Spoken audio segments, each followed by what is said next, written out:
আসসালামু আলাইকুম ওরহমতুল্লাহি ওবারাকাতুহু। প্রিয় বন্ধুরা, কেমন আছেন সবাই? আজকের এই ভিডিওতে আমি শেয়ার করতে চলেছি অসুস্থ থেকে সুস্থ হওয়ার জন্য ছোট্ট একটি দোয়া। যে দোয়াটি পাঠ করলে অসুস্থ থেকে সুস্থ হতে পারবেন এবং কষ্ট দুঃখ দূর হবে এই একই দোয়ার মাধ্যমে।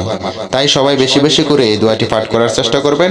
এই দোয়াটি হাদিসে এসেছে, যে ব্যক্তি নামাজের পর এই দোয়াটি পাঠ করবে তার কোনো কষ্ট দুঃখ থাকবে না, এবং যদি তার শরীরে কোনো রোগ থেকে থাকে তাহলে ইনশাআল্লাহ সেই রোগও তার ভালো হয়ে যাবে। তাই সবাই এই দোয়াটি বেশি বেশি করে পাঠ করার চেষ্টা করবেন।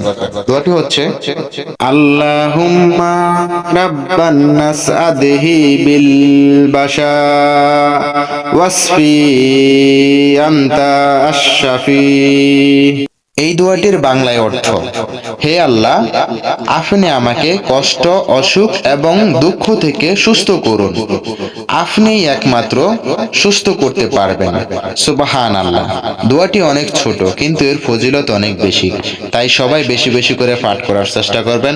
আর ভিডিওটি ভালো লাগে থাকলে অবশ্যই একটি লাইক, আর এমনই নতুন নতুন ইসলামিক ভিডিও পাওয়ার জন্য প্লিজ আমার এই চ্যানেলটাকে সাবস্ক্রাইব করে দিবেন। সবাই ভালো থাকবেন, সুস্থ থাকবেন। আল্লাহ হাফেজ।